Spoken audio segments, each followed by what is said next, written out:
আসসালামাইকুম গাইস, এই যে আপনাদের দেখাবো আজকে এই যে পিলারের মাথা গোড়ার ঢাইস কিভাবে বানানো হয় এবং আপনাদের যাদের এই ডিজাইনের ঢাইস দরকার তারা অবশ্যই আমাদের স্ক্রিনে দেওয়া নাম্বারে যোগাযোগ করলে আপনারা ডাইসের বিস্তারিত জানতে পারবেন।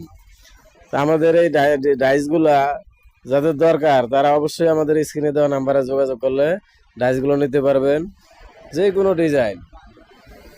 কোনো ডিজাইনের ডাইস আপনারা চাইলে নিতে পারবেন। এই যে দেখেন, এটা হলো বডি, আর গোলাপের বডি, 10-এর বডি, এই যে 10-এর লতা, আরো ডিজাইন আছে। যে কোনো ডিজাইনের ফরম্যাট দরকার হবে আপনারা আমাদের সাথে যোগাযোগ করলে নিতে পারবেন এই ডাইসগুলো। এই যে দেখুন, এই যে ডাইস, এটা এখনো ঢালতেছি। এই যে এই পাশ ঢালা হয় নাই, দুই পাশ ঢালা হয়েছে। যাদের দরকার অবশ্যই আমাদের স্ক্রিনে দেওয়া নাম্বারে যোগাযোগ করতে পারবেন।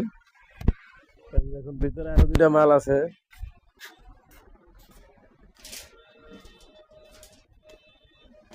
এই যে মালটা হলো 10-এর, এই দুই ফাট ঢালা হয়েছে। এই যে আর বাকি আছে এক ফাট। রাইসগুলো অবশ্য যাদের দরকার তারা আমাদের সাথে যোগাযোগ করলে রাইসগুলো নিতে পারবেন। এটা হলো 10-এর মাথা, এখানে আরো মাল হবে, এখানে আরো 20টা মাল বানানো হইব, এর অর্ডার দেওয়া মালটি। তো এগুলো মালগুলো এই যে দেখেন কেমিক্যাল, এটা হলো লাল কালার, যে কোনো কালার আপনি দিতে পারবেন, সমস্যা নাই। এই যে এটা হলো 10-এর গোড়া,